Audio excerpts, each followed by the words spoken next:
You again. Um, so I'm really curious if this is an Australian thing or not, but does anyone still have their Christmas decorations up? We took them down. No. Yes, good job. Good job. Well done, good and faithful servant, right? So I know, that's pretty high. High regards right away. Yeah, so we are in the season of Epiphany, immediately that follows Advent, and kicks off 13 days after Christmas. So hopefully you at least keep your tree up the 12 days of Christmas. And then I keep mine up for all of Epiphany because it is the season of light. In the U.S., we celebrate Mardi Gras. No? In Sydney, only in specific areas. So in the U.S., in specific areas, we also celebrate Mardi Gras, so that whole celebration leading up into it, which has had many spins to it, but ultimately the season of light is Epiphany. So I wanted to take some time to dig in and use this idea of hymnody and where our hymns come from, specifically looking at hymns from Epiphany. We're actually going to compare a hymn that is found both in your hymnal supplement as well as LSB. A little bit of what Sandra talked about earlier this morning with what makes a good hymn, and so we can talk and think about why there are some differences in this particular hymn, and then leave you with what's actually going to be our opening hymn for tomorrow's service as well, which is focused on Epiphany. This thing is, sorry, not used to, okay. All right, I'm used to moving around. So I want to share a lot of my information I stole knowingly from a good friend, Dr. John Vieker, and so one of the reasons why I connected with him on this is because he was one of the members for the committee for our Lutheran service book. All right, so a lot of what I'm going to be sharing comes from some of his research, but also kind of sharing some of what, and the conversation started this morning on those aspects of what's in a hymnal and what makes a good hymn or strong hymn versus maybe a weaker hymn. You'll see, at least from the American perspective, what we used into that. And I've talked with some of you briefly about it. It was a very exhaustive experience as they put this hymnal together, which I think is why it really is very good. And they even tested it. So I was actually in university when this was happening. So besides Dr. Vieker, my music history professor was also on the committee. So I got to be in some of these test groups. So some of the newer hymns that were submitted that hadn't been in any other hymnal, they actually tested it out in congregations without putting the name to it to make sure that it was very lay, congregational friendly, and if it wasn't, but it had all the other aspects, what can they do, mainly from a musical standpoint, to make sure it's something that could easily be taught and learned. So we're going to take a look at some of those. So you're going to nerd out with me just a little bit about Epiphany. So there are 5 seasons in the church year. Of course, I know a song, right? Sing out the song of the Christian year. Advent, Christmas, Epiphany, Lent, Easter, Pentecost, then we're back to Advent. So that is... You're welcome. So the history of Epiphany, where this maybe word comes from, why we have coined the phrase, I'll use it that way, for the part of the church here. It has its roots in first century Christians who used it as a way, we see this... Through Scripture, we see these times where people went to the temple and they had developed some sort of routine, right? We've learned a little bit more about the lectionary and all the different parts of the service. This didn't come out of anywhere. We know based off of Scripture, they were going to the synagogue. There was traditions that happened. So there was this teaching in a rote way and continuous movement that kind of gave birth to where our services are today.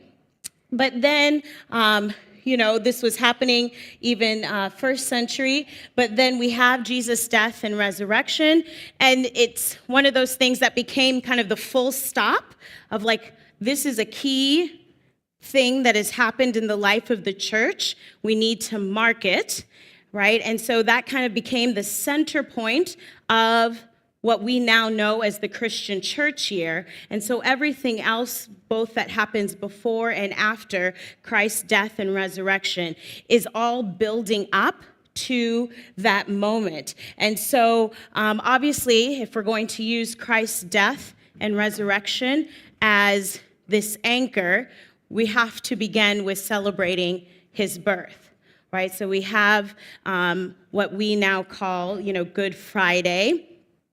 And then that gives us Easter as we mark the beginning and the end of Christ's birth, right? Why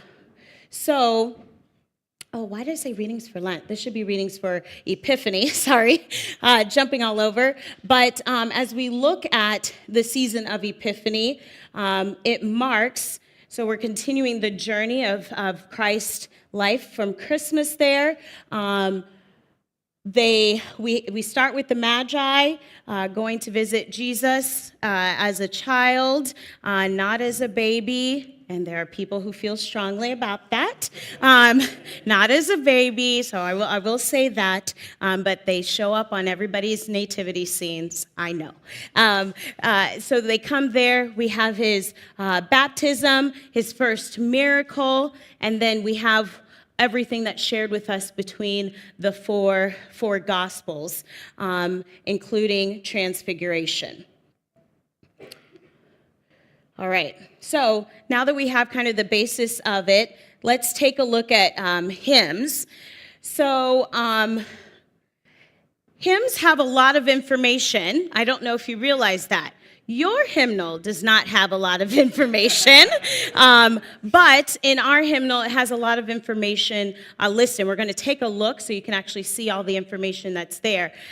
And you might say, like, why might we have this? It just simply helps take record, keep the facts all together in a printed book, but it allows people to learn more, right? So our hymns and our hymnal book, right, our actual hymnal should be a place to get education, to be educated. So everyone in the pew should be just as educated as maybe those of us who have gone to school for music, or our pastors or whoever else might be serving in the church who may have had additional education. You too can equally know these things. In some of our churches, they will actually use the hymn to be the Bible study. So the hymn of the day will often be the Bible study after. So what is the text based off of? So as you can see, there's a lot here. What does that look like in an actual hymnal? I think some of you have seen LSB. I'm going to go on stage, cameras. Okay. So over here on the left, we have a hymn from LSB, so from the U.S., and this is the exact same hymn in your hymnal, okay? So a couple of things. There's a title. That's nice. There's a title here. Sorry, it just blows my mind. How do you know?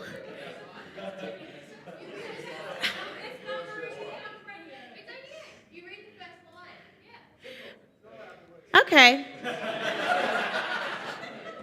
All right. So Jesus Christ is risen today, right? So we see that here. So we see those similarities. We see where it tells us which part of the hymnal it is in, Easter, okay? And then for us, as we're just looking in the U.S., we kind of keep the rest really clean. Because at the minimum, if you're coming into church, so think about from a lay perspective, when you're coming into church, you really just need to know the name. And then let me do it this way. You really need to know the number, and the name is kind of the double check, right? And so that's how you can make sure you're on the right one. And I think about this perspective as well, even for kids teaching, whether they're good with their numbers or their words, whichever comes, they have a couple of ways of making sure they too can be in the right spot. Another thing that I appreciate about the LSB is that it encourages all parts to sing in one time. So as we're looking at this, we can see all 4 parts in this case are listed. Do we have some hymns that only have the melody? Yes. And that usually falls because the harmony is often unsingable through that. This is a singable hymn in all 4 parts, as we can see here. It's a more difficult one, so you can see that. But then I want you to pay attention, and I know it's small here, but all of this bottom section here is where we find where the text comes from, and what I appreciate is that it gives the entire history there of where it started from the 14th century into the 18th century, and if it varies, so there was one stanza was translated at a different time than the others for whatever reason. The tune name and where it came from. So within our hymnal, we show the history. So before what we call the Maroon hymnal, our Lutheran service book, it was in TLH for us, which is our red hymnal that came out in 1941. So you can see that there. You can also find out where the text and the music come from. This is public domain, so you could make up your own words to it, which people have. And then the name of the tune, which is often what we see in your hymnal. This isn't on here, but a lot of yours will have the German name right there. Right. So tune name, we know that. The meter here, and we'll talk a little bit more about the meter. And then all the scriptural references. This one actually happens to have a scriptural reference from Easter. Actually, the same scriptural reference. You guys give a few more verses here, but there's other texts that are pulled for all of this. So you also, for this hymn, you do have some of the history there. But that kind of just shows you the different variety of levels or of information that's there. Can be overwhelming, but I think it's been placed in a way that isn't too overwhelming. I'm going to stay up here. It's fun. I'm 5'2", so it's always nice to be taller than people. So as we looked at our Lutheran service book, these are the 5 things that are categories that were used to determine whether a hymnal, in this case, stays or is added. I will say our current hymnal is a combination of 2 hymnals that we had and a supplement, and there are hymns that didn't make it. Some of them because we ran out of room, how big does it become? But some of it, as they evaluated it, we have such a wealth of hymns that you can take away some of the weak ones, right? And keep it a strong quality. There's been conversation about having a supplement that includes some of those others. There's certainly people, and you probably have the same thing here, people who are older who were very mad that their favorite hymn didn't make it, right? That as well. But I really appreciated, and this was published, so everyone knew that this is how they were evaluating it and putting the scale here. So you can see the theology, which we talked about a little bit earlier this morning. The musicality, I think, is very important. Last night, many of you were sharing with me the variety of hymns and hymnals that were out there, and there's a lot that you cannot sing. That makes that really hard if that's for the lay people and the expectation. And we'll talk about within worship as well. Liturgical, so does this support the lectionary? Rob has talked a little bit about the lectionary. The liturgy, does it actually fit within the church year? And then the ability to endure. I like this idea of the ability to endure. This includes some of the language. So we did update some language in the hymnal from the these and the thys. Thy strong word will never go away. But there are others that were updated. But this idea of, are these going to still be hymns that no matter what happens at death's bed, you're going to be able to recite them, right? And we've heard many stories of that and maybe even experienced that in our own lives.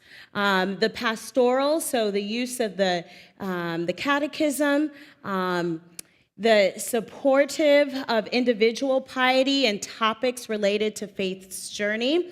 One hymn that is out that even a pastor that I served with really doesn't like is titled, I Want to Walk as a Child of the Light. And he doesn't like the word I, right? Does it take the focus away? It's true, we want to walk as a child of the light, but does the word I take away from that? So personally, he feels it does. I said no, and so the kids sang it. And so, but there is that education that does need to happen. I would say it is not one of the strongest hymns, but it has a beautiful melody, again, for children in particular, that allows them to commit it to memory. And then sensitivity to the past. I think I didn't get to hear all of Jacob's presentation this morning, but he gave you some of that history there with your own hymnal. So as you're looking to the future, that is something to be aware of. And then finally, just the big umbrella of Catholicism and how it fits into that. Any questions? Sorry, any questions on that? Yes, just got one here. There's a mic somewhere. Sorry, I'll put it back up. Can you just elaborate on what you mean by individual piety? That could lure into the territory of, not being Christ-centered and not being Christ-focused. I'm just curious what that really means. So if it's text that focuses you to be inward, would be one way that you're which can lead to the slippery slope of like my salvation. Right? The other kind of piety that can sometimes creep in with some of our hymns is the fact that it gets towards the work righteousness. There's a few of those in the Catholic hymnal that talk about what we need to do, and even some of the practice that they do within the faith. So that's really that piety. Does that help? Well, that says supportive of that, so that's why wouldn't you want to be supportive of that? Sorry. Yes. So those two things we want to be leery of, but we want to, and I think Sandra said it better this morning, be supportive of how you engage with your faith. Because it is, right, Christ, we go both, it's a horizontal and a vertical relationship. So this is where things like comfort, the comfort section, we have an entire section on prayer. So the hymn that I sang for meal, that comes from the prayer section. We also have a section that is called Comfort Prayer. Cross and Comfort, thank you. Cross and Comfort Care, and there's, isn't there a grace one? Yes, so that's the side of that. Did I make that even worse? Yes, no, maybe so. I'm just a bit unsure about how, like, individual piety, normally that's kind of, but the way I understand that Right. is, how much I'm going to be faithful, how much I'm going to do this, and it's I-centered. It's very much an expression of kind of that pride, the pride side of the pride and despair. So maybe I'm misunderstanding that, but that when I read supportive of that, that would seems a bit contradictory to being Christ-centered. But am I misunderstanding something? Yeah, go ahead. I think I can help.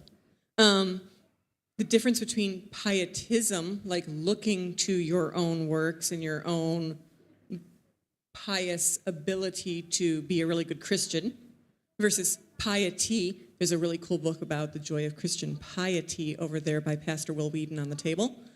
So something that's supportive of individual piety is maybe like, are there hymns in the hymnal that are going to be really great for me to have rolling around in my head during the course of the day, during the course of our home spiritual life? The Grace at Meals is a perfect example. We won't ever sing those Grace at Meals songs at church unless we're maybe having a meal after church, right? So why is it in the hymnal if we're not going to sing it in church? Because we want to encourage the individual piety of grace before meals at home.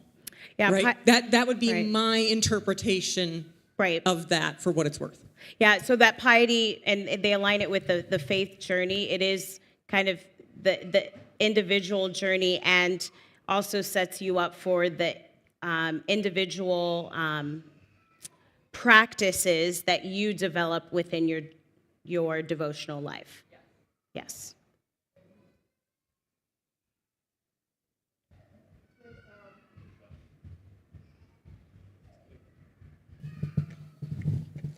The hymn writer Paul Gerhardt is the perfect example of someone who wrote about personal piety without being me-centered. And so the hymn, Jesus, Thy Boundless Love for Me, this is an example. No thought can reach, no tongue declare, unite my thankful heart to Thee, and reign without a rival there. So he's talking about me. He uses the words me and I, and yet he is talking about Christ.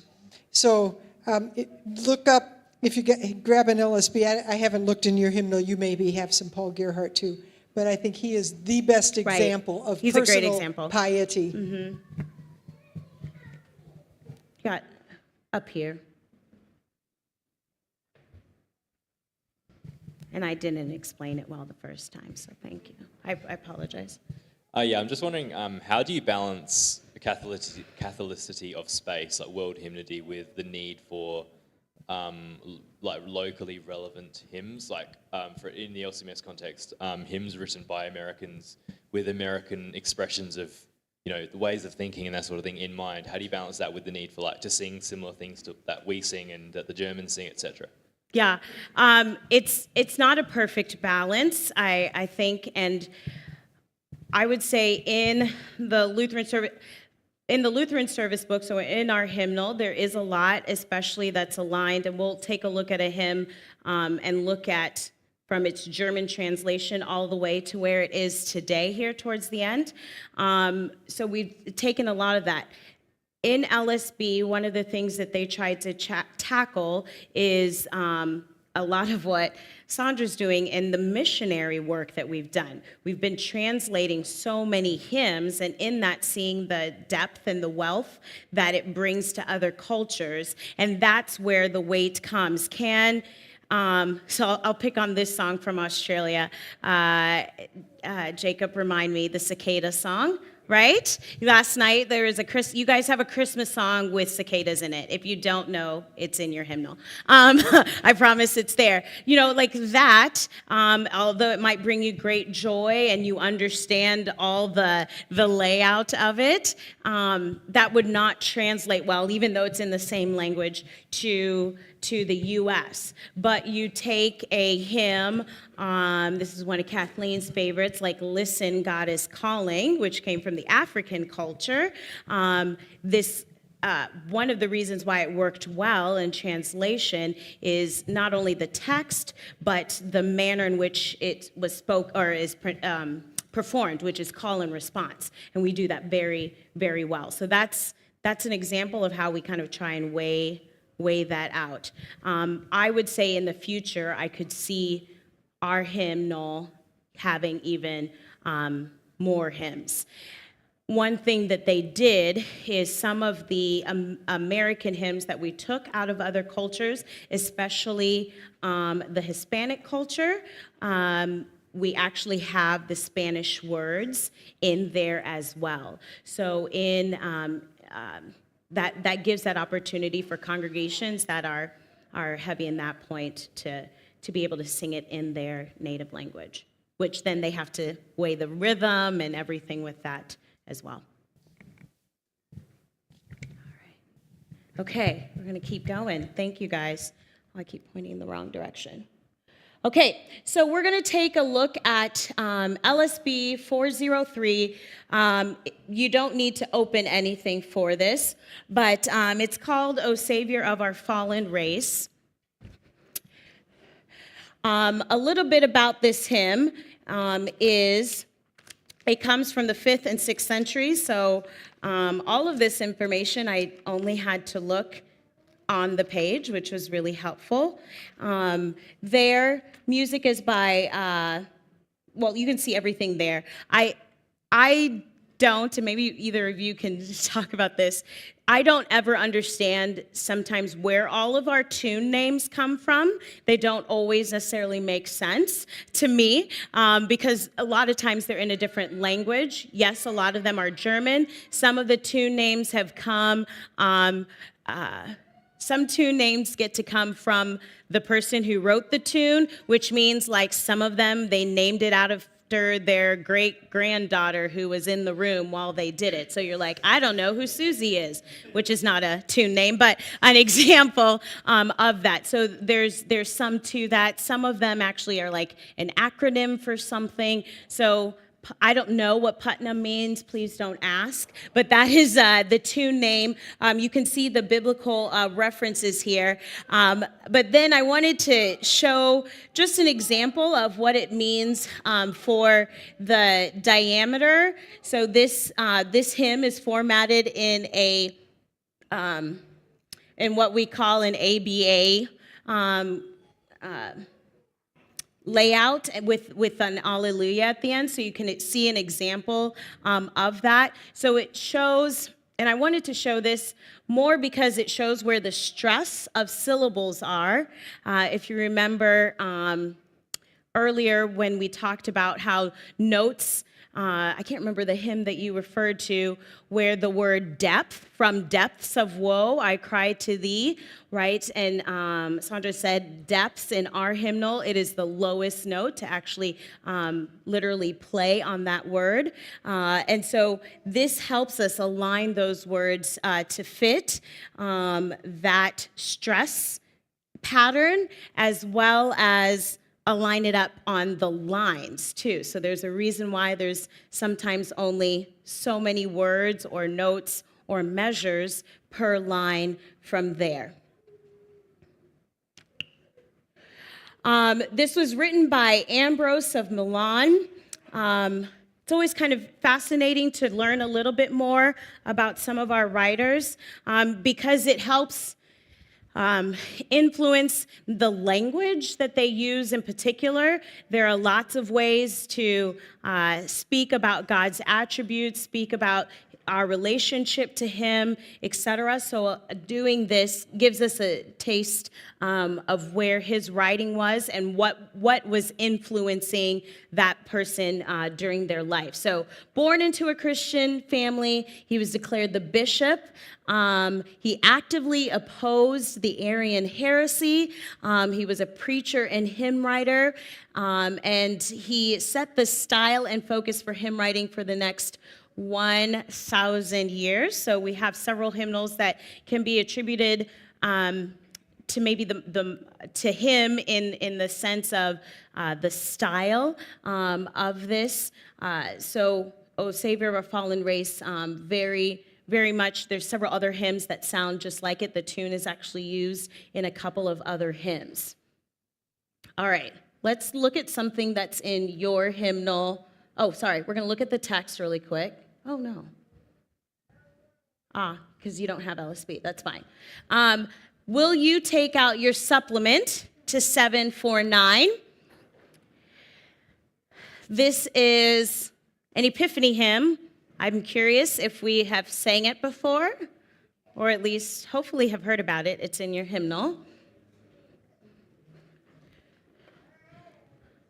I will say it's less used in the U.S., at least in the congregations I've served. Okay. So, you can see some of the facts that are there. Compare it to what you see. What number did I say it was? Thank you. I need to get to it.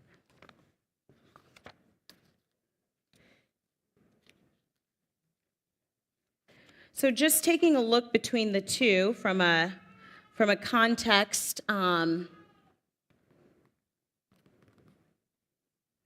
You see, in the supplement, they offer a second alternative tune to it as well. We don't have that here.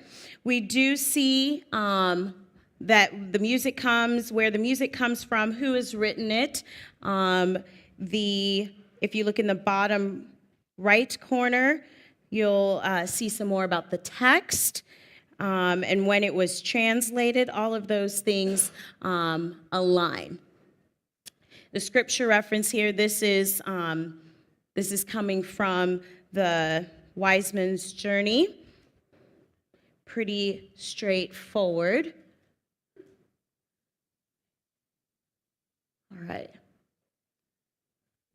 So, I'm sorry, I can't remember if you guys have this guy. So I wanted to share a little bit about the writer, Sedalius. We don't know when he was born.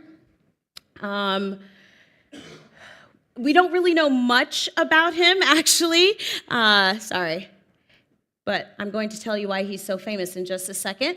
But we do know that he was a teacher, and that we do know that he lived after the sacking in Rome, which was a huge kind of political movement that was happening at that time. So kind of based off of those things, there's a level of assumption that he was in the mix of that and clearly had enough education to know what was going on as a teacher, and so that probably influenced him.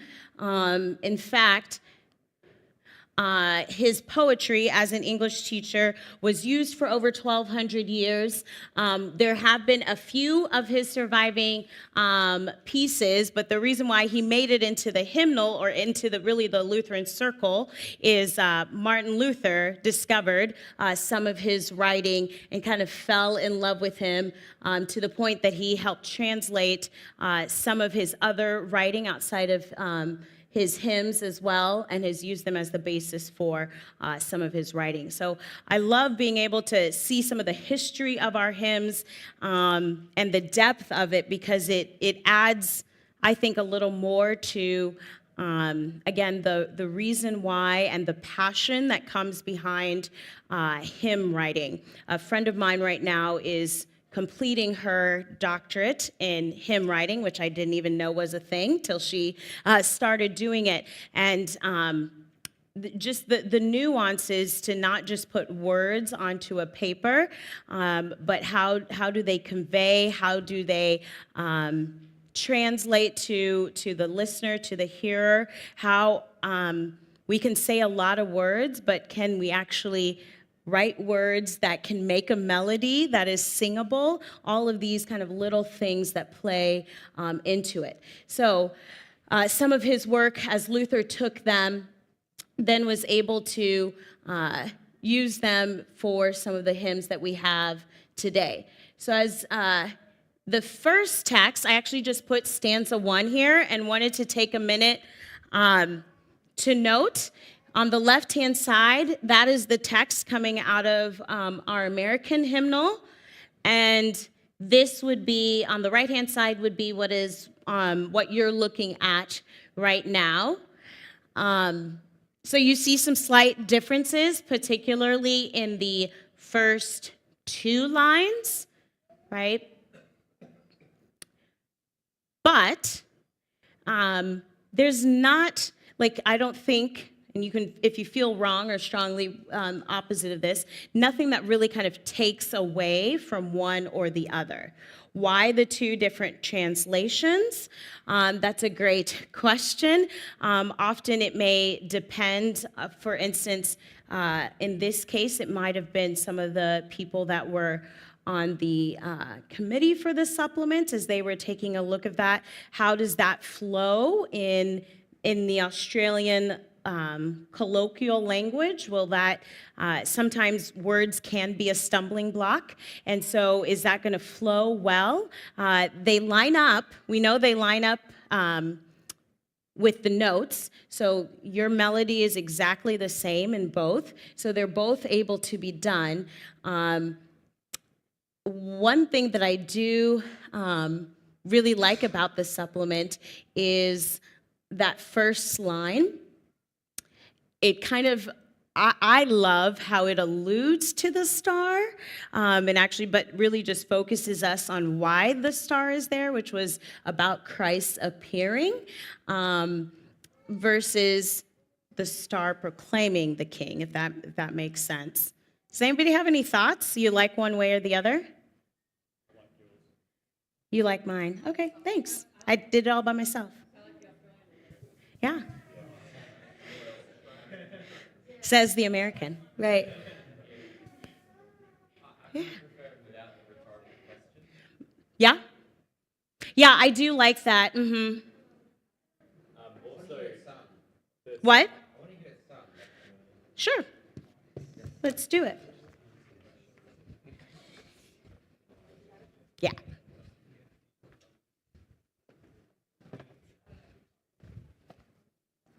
You guys are making me work hard today. 399.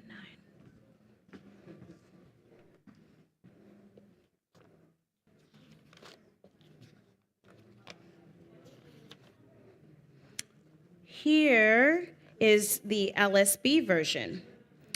The star proclaims the king is here, but Herod, why so senseless fear? For he who offers heavenly birth seeks not the kingdoms of the earth. Now, will you join me and sing stanza 1 of the supplement? And by joining me, I'm going to let you do most of the singing. Here we go. Ready? When Christ appears.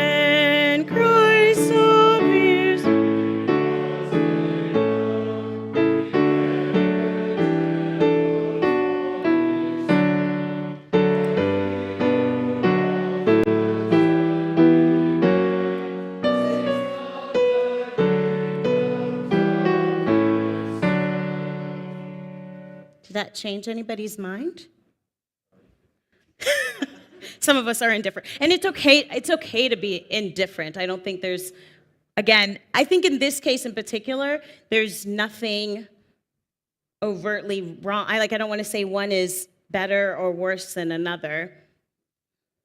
I feel like quoting Hamilton and saying you had to be in the room where it happened to know maybe why that decision slightly changed. Okay, go ahead. The original text the original text would have been in Latin, which could make a difference. The tune is German. Geile Lieder aufzugeben seid. That's what she said, right? Okay.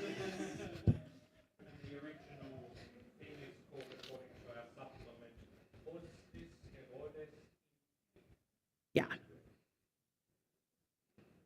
Rehema, do you know Yes. if in the LSB, if a hymn was originally in Latin, would they translate from the Latin or would they translate from the translation from German? Yes.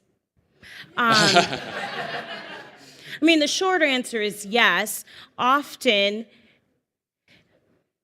so one of the things that did happen, and again, it was fun to have the insight of my professor going through this experience, because he'd come back from these meetings and you put a bunch of musicians in a room and tell them to pick their favorite songs.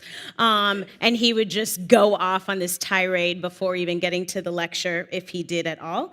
But what the additional step that they really tried to do with these hymns is go back to as far as they could.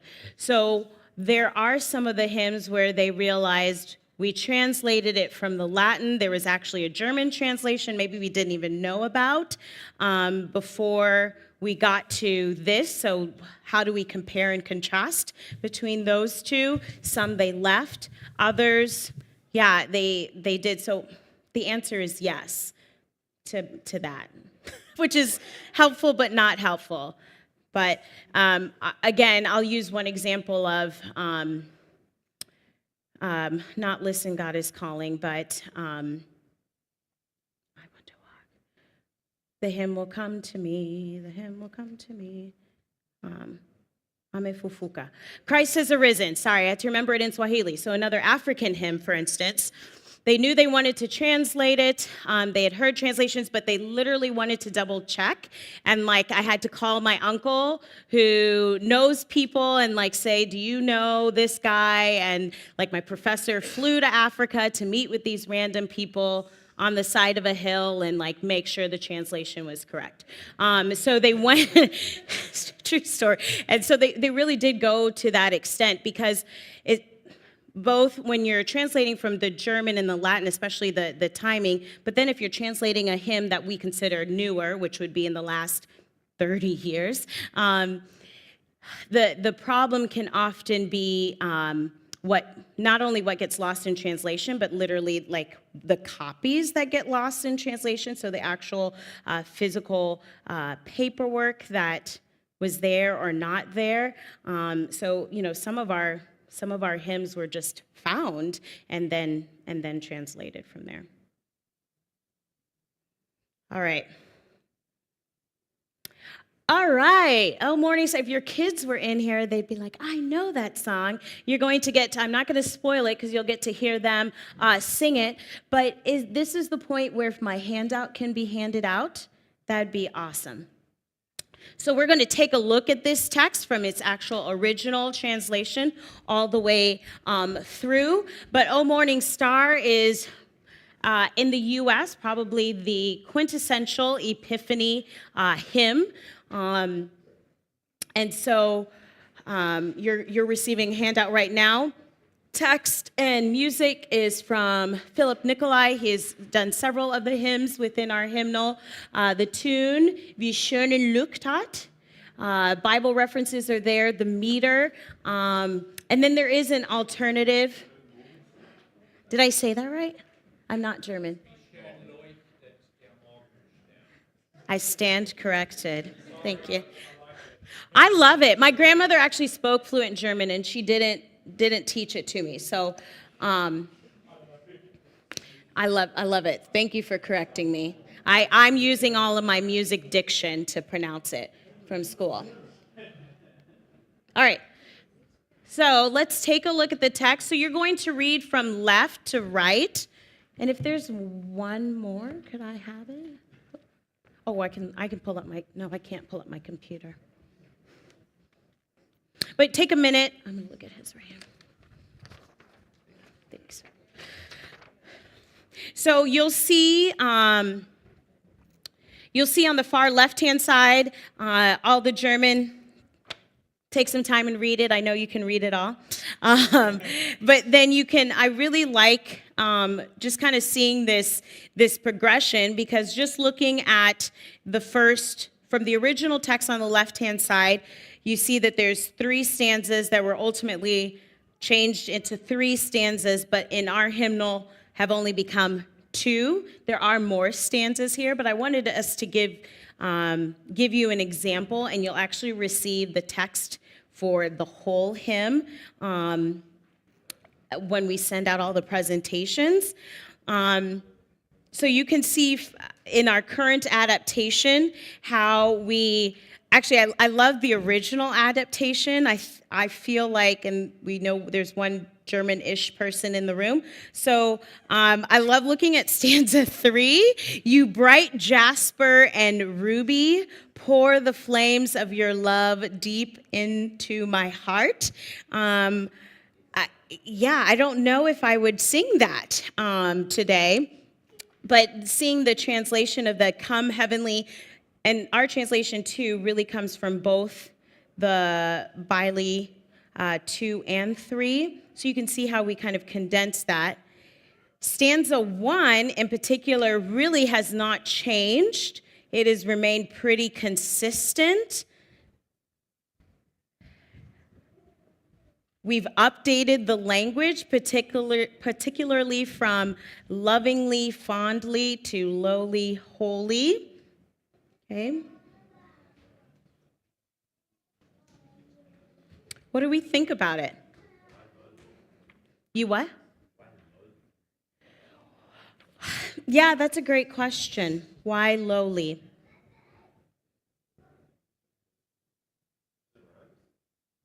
There is that element, the meter. Some of it is, some of it would be in this case. In other hymns, we've used the word lowly as well, so people understand.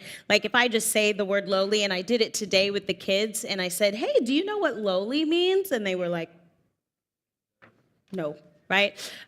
So you have to give them the context, but it's actually in our hymnal, it's used several times in a Christmas hymn. Infant holy, infant lowly, by his bed a cradle stole. Right? So that helps kind of shape. So similar language may often dictate the change.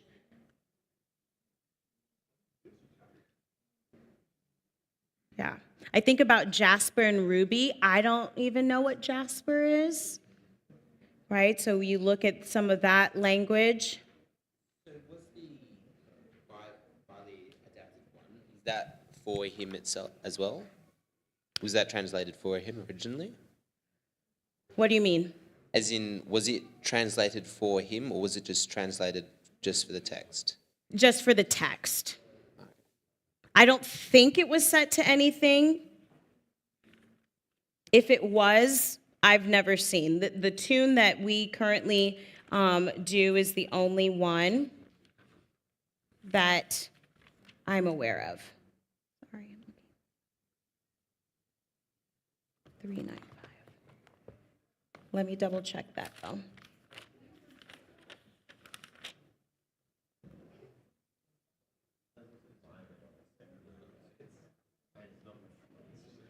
Yeah. I think it was a literal translation for the sake of translation. Yeah.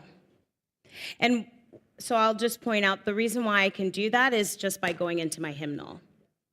Like it's there, right? So I can see that the tune was actually written by Nikolai, and then it went straight into a German hymnal that came out of Berlin in 1955, and that's the tune that we use today. So it's really nice. It's all just right here.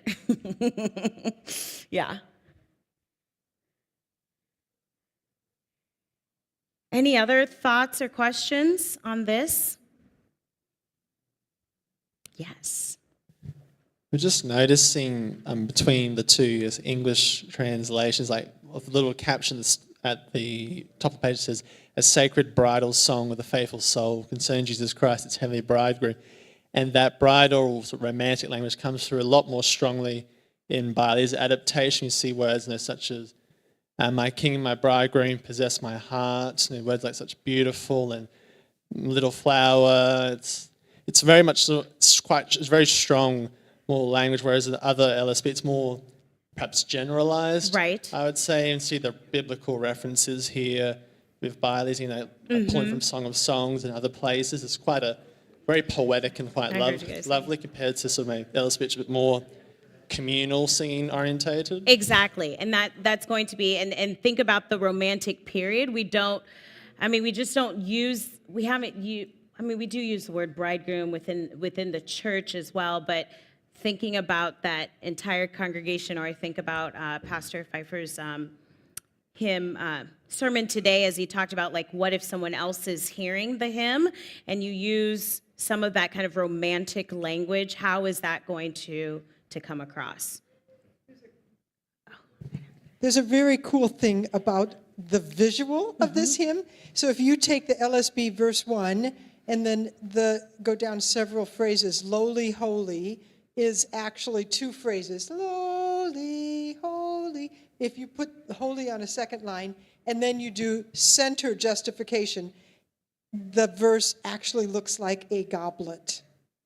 And then that's supposed to visually represent Holy Communion. Yep.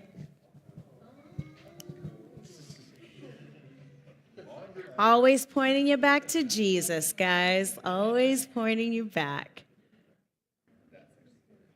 Yeah. Yes.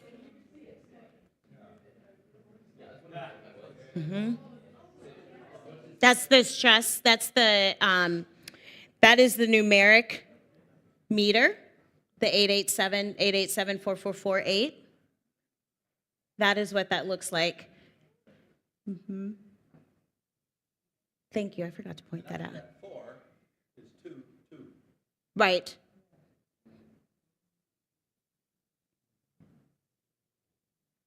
Awesome. So again, I wanted to just share a little bit about the hymnody side. And I'm going to ask if there's any other particular questions before I move to a request. I got requested to talk about stuff. Go figure. Okay. So we've been using a lot about chanting, and so Peter and several of you have actually asked, can we talk a little bit more about it and how we read it, which you've been doing quite well with. I was going to say fantastically. Is that a word? Fantastically? Sure. Okay. It is today. With it, you've been doing really well with it, but what does it all mean? The good Lutheran question, what does it mean? And how do you read it moving forward? Hopefully talking a little bit about it will be a helpful tool as the whole point of having all of these services, and you'll be able to take all of your bulletins home and any extra, because Peter doesn't want anything left in his car, is that you can integrate them within your own congregation, within your own family or personal devotion life as well, and feel a little more confident in not only doing it yourself, but maybe helping someone through that. And we'll be comparing your hymnal and LSB as well to think about to maybe show some of the challenges that have made some parts of your liturgy hard for its people, but it can be conquered. It can be done that well. So the general definition of chanting is to speak or sing rhythmically in words or sound. My motto in life is that, like, my life is just really a musical, and I'm just the star. And so I often just go through life singing all the time, and I know some of the parents have gotten to hear me just sing song a lot. It's a great way to emphasize something, and it's different than the norm, right? So very often singing, just like we sometimes switch to a whisper voice, or we sometimes will switch to our loud voice to emphasize something, singing is another way that can draw attention from the everyday speaking voice. Within the Lutheran Church, we use it as a way to sing scripture with the elevated set of sounds. We've talked about this idea of praise within hymns. So it's a way to praise God and to allow the text of the Bible to dwell with the congregation. I liked this additional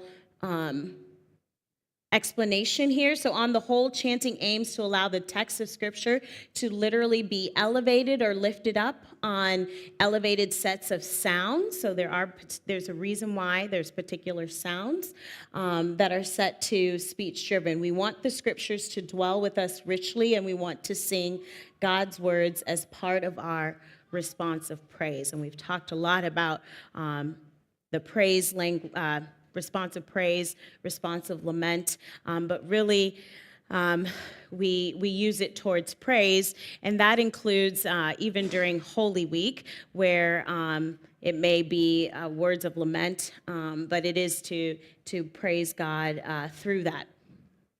So one of the things that LSB for America has done that's really helped empower and engage congregations to chant, particularly the Psalms, is that we said, here are the ways to do it. These are the only ways to do it. There's room to choose, right? But there's some set standards that help a congregation be able to do it. One of the great things that I love about this is it still gives some room to decide what to do. What are some reasons why someone may pick A over E or C over F? Some of the things that we do is we look at what key, so in case you don't know what key is, what tonal sound, what sound is what we were just singing. So tonight in evening prayer, we sang the let my prayer rise before you, right? Before that. And so the tune for the psalm that we sang was in the same tonal sound. So then you can stay consistent for your congregation. That gives them a higher probability for success. So you look at maybe what you're doing before, or you can look at what's going to come after. Another reason why you may pick, I didn't show, there's actually three other ones that are longer. So we offer some that are four measures long that have 4 different sounds together. That might be for some of our longer psalms, like on Maundy, Thursday, a tradition within the U.S. is to do Psalm 22 during the stripping of the altar. And so, or Good Friday, sorry. You guys do that too? Yes? Okay. Psalm 22 is rather long, so we do four cadences there instead of 2, so that can sometimes dictate. You'll notice, I'm going to put this up on a slide, but a few things to know. Right? We have long notes that have bars next to them. You can see that all the way down. Okay? And then we also have asterisks. These are 2 clear markers on how to sing, right? Kind of universally known and taught, which is really helpful. Again, allows for consistency no matter where you go. So how does those things translate here? I'm going to start here with the LSB. Again, I wanted to do some comparison and show the same psalm there, and also show you how this, I know some of you would say is, and I've said it too, is really hard to read and might be scary or challenging. And there are some aspects to it, but there are ways to be successful here as well. But let's start with the LSB. So one of the things you'll note, I don't want to just keep comparing, but one of the things you'll note is the psalm here looks exactly like the tune here, right? So they're doing similar markings. Now these bar lines have been changed to these red lines here, so you can see the contrast, okay? I think the best example of not the best way to show contrast would be in your morning matins with that come, oh come, let us worship. It's hard, it may be hard for someone to notice a bold word versus seeing just a totally different color that can break up the thought there. But you'll see that asterisk that comes around as well. So as we read in the US, when we read this, we will use, and I can't reach verse 1, so it's verse 5, guys. But we will use that first long pitch for everything until the line, and then it changes. So notice how that's similar here, right? So we do this here until the line, and then it changes. The asterisk indicates a new verse. Come on. There we go. An asterisk indicates into the next, well, not verse here, but the next line of text. Okay? Let's look at that compared to the same psalm here. So I will say we do have psalm tunes, I just didn't put them on that one screen, that are as long as this, okay? And I know there's a few musicians in the room, so please shout if I explain something wrong, because that shows you it's hard for me to always interpret how this goes. So for you all, one thing here, right, you have your long note. What's interesting that I see, what's interesting there is there's not these two lines. Okay, sorry. These two lines mean infinite, right, for as long as needed, which can confuse a singer. It really doesn't like me. There we go. Which could confuse maybe a singer here on how long do I hold that first note. So for me, I'm going to say, correct me if I'm wrong, like Enoch, Jacob, all of you guys who play this maybe a little more. The Lord is my shepherd would be all on that first pitch, okay? And then we'd change, which is what the dot indicates, yeah? Note for note, okay? One thing that happens here would not get two notes or one.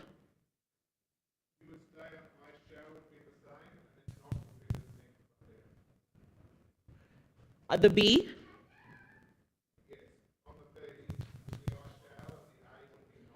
Not. Okay, very good. So the first note, the Lord is my shepherd, I shall not want. That's very confusing. Yeah.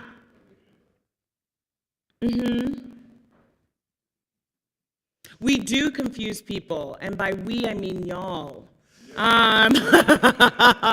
So one thing, so we'll use that as a prime example. So I, as the reader, could not tell that I shall is all on the same pitch here. And that can happen on notes as well here. So we actually like break up the word to help you know when to make any changes. So I'd almost have a sign between the I shall. I mean, the dots there, I could maybe think, did my kid drop a crumb of cookie? Is that a real dot? Or do I do that there? Okay. And then you'd go to he makes me to lie down in green pastures.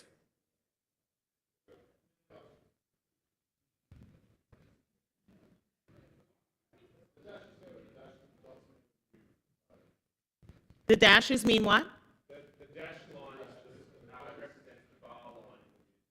Ah, okay. No, you're wrong.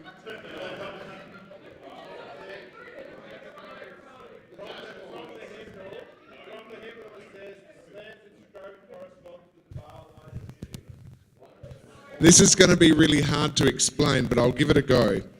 So the bar lines that you can see there, the double bar lines, divide each phrase. So the Lord is my shepherd is all on the G, Yes. the first one. Then there's that stroke in the music and in the words. Then I shall and the dot. The dot indicates... I say I found my red dot. That's a stroke. Corresponds to this. And Okay. we'll have a stroke There by you the go. end of it, I think.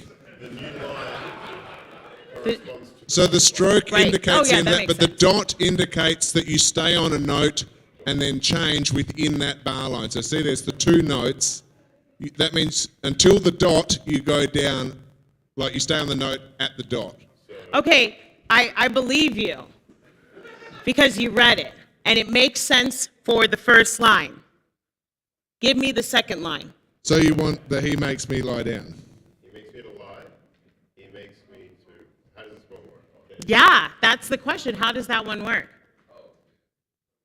Here, the key is the notation. We don't have to figure it out tonight. The whole point. But the whole point is to, and this is why I think Peter and wanted to just have a conversation to show some of these kind of crunchy spots. I'll call them crunchy spots in the reading and how there can be clarity. I think it's important to see the user friendliness of it and how it can make it a challenge, which then puts it on really the musician to do it. And it's been interesting. I really have appreciated Enoch playing for the Matins because I don't think I would have survived just all the ups and downs of it. But hearing, especially yesterday when he played against what some of you were singing, I could hear the slight differences already because of how your congregation most likely sings it in a particular way too. So you can see that, you can see how those differences make it hard or difficult for more unified worship, which only really it only really hurts the user at the end of the day. I don't think I accomplished the goal that I was supposed to with this, besides make us all really scratch our head, but appreciate the words and text of Psalm 23.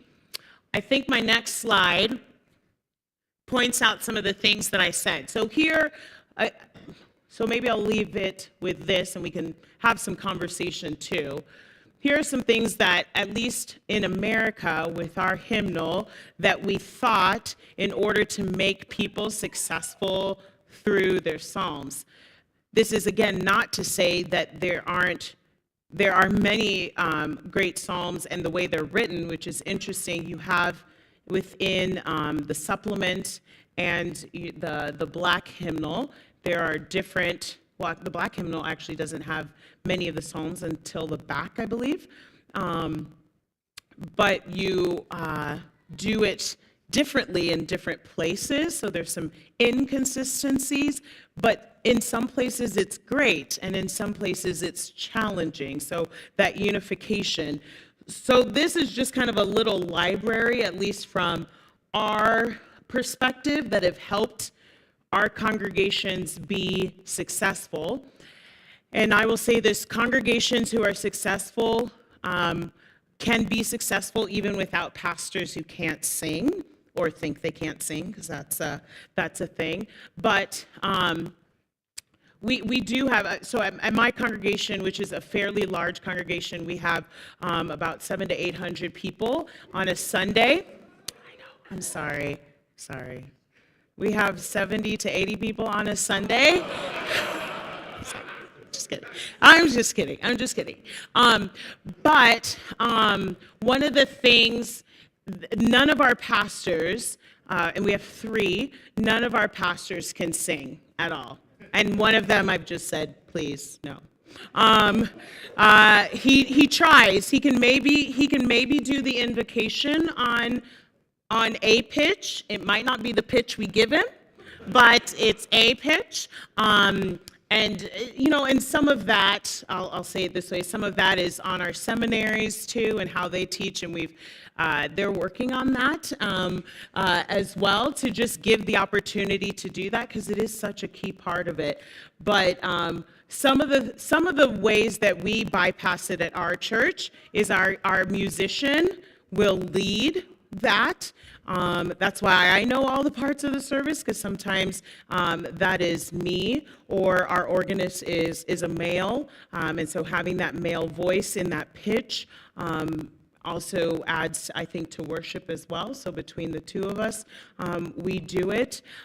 Or the other is, our pastors will speak, and we will still play the response to give the congregation the opportunity to sing, which is great. Another way or another tool is I've taught children how to do it, or the choir how to do it, and they're singing a particular aspect. So it is doable. Same pitch, keeping a steady pace. So those of you that have been singing choir, I don't like to slow things down. It's important to remember that the Psalms in particular are poetry. So the way we would stand up, not a Shakespearean theater, right? We don't need to be over dramatic about it, but if we're going to say, "The Lord is my shepherd, I shall not want," that should be a reflection of, "The Lord is my shepherd, I shall not want," right? I'm just making up a pitch right now, right? Versus what often may happen in congregations, we speak it, "The Lord is my shepherd, I shall not want," and we'll sing it, "The Lord is my shepherd, I shall not want." It's very slow. Right? So we want to add that. That can detract if there's not a good pace to it. Observing punctuation, again, it is writing, so observing the punctuation. We can often do, so in Psalm 23, it did go back. In Psalm 23, for instance, a great place is nowhere. All the punctuations at the end of a sentence. Shadow of death. Oh, yes. So, even though I walk through the valley of the shadow of death, I will fear no evil, for you are with me. So, often, so you have to ride this balance of the commas there are pretty close together, and even if you were reading it, you wouldn't actually break. That would make it sound choppy. So we would divide that into 2 phrases. Even though I walk through the valley of the shadow of death, I will fear no evil, for you are with me, or whatever the line, with me, because it's always 3 notes, Father, Son, Holy Spirit.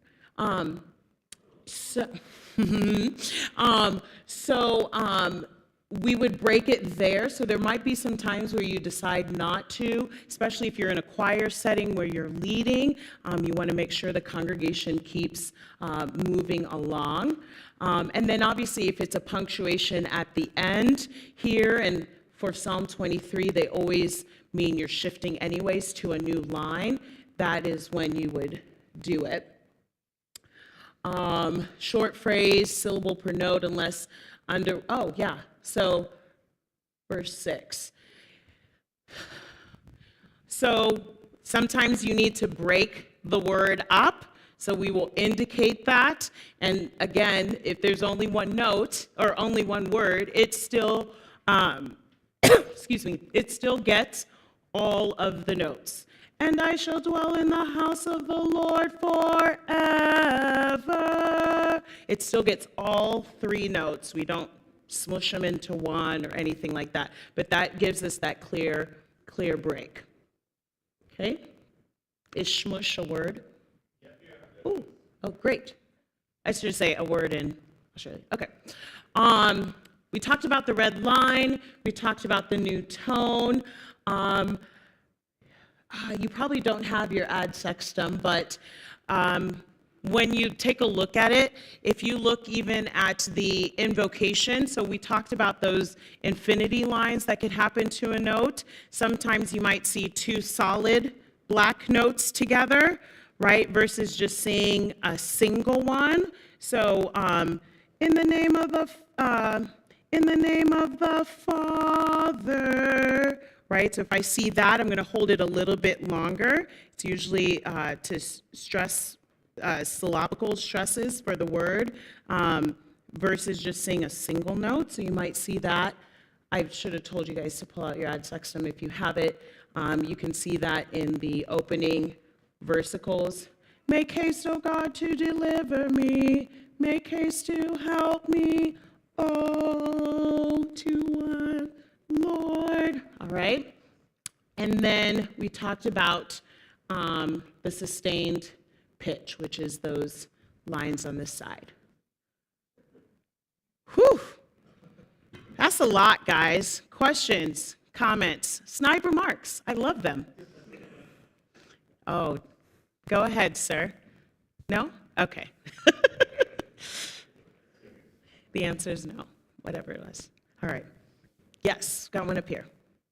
So just with the translated works, obviously most, for example, the Latin in that text doesn't rhyme, and most Hebrew hymns and all that wouldn't have rhymed either, I imagine. But when we're translating them, to what extent is rhyme important?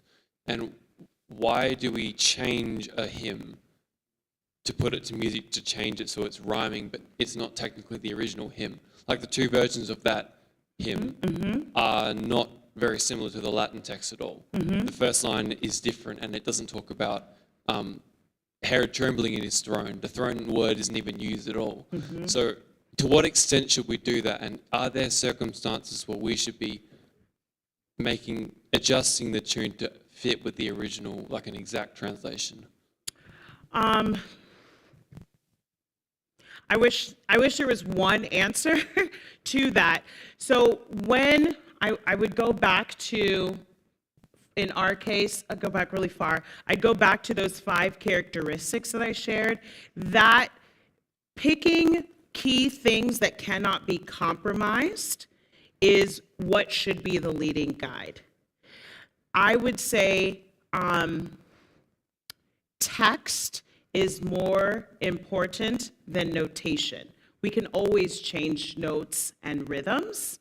The text should be key. So have adjustments been made on many hymns? Yes, over the years, for a variety of reasons. Sometimes what happens with the text as well is, and we talked about this earlier, kind of what do we decide to modernize? Again, without taking away from the key concept or message that is there, that can change the rhythm.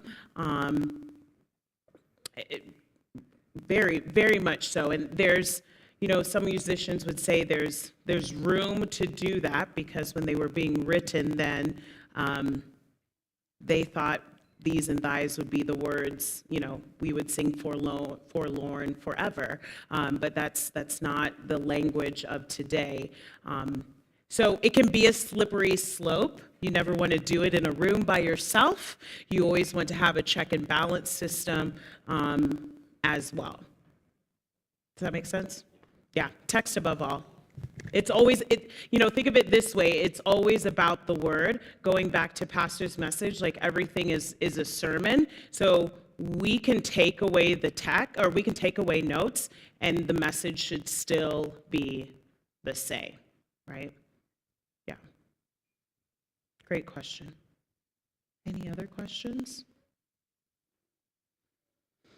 Well, thank you all so much. I really appreciate it. Hopefully this was helpful to you to just have some conversations and thoughts, and I'm looking forward to worshiping with you tomorrow morning. Thanks. Hey. Awesome. Thank you so much, Rehema. That is the end of the Come on. formal proceedings this evening until Compline at whatever hour that may happen. You are welcome to go to bed now. You are welcome to stay up if you so desire. We do need to move some tables and chairs back so they're ready for breakfast tomorrow morning. But that is it. The rest of the evening is yours.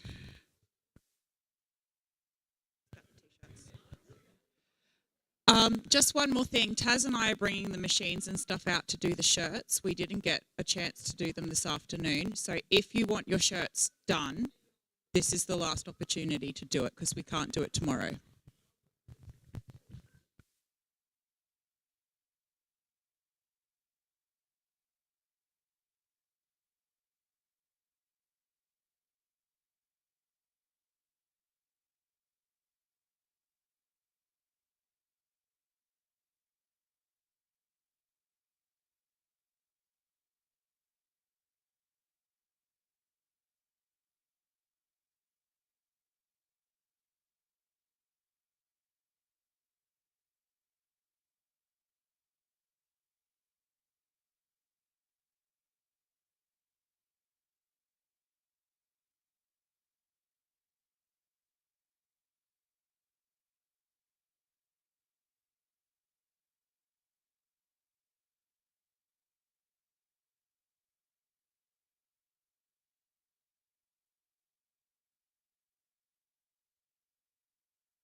you.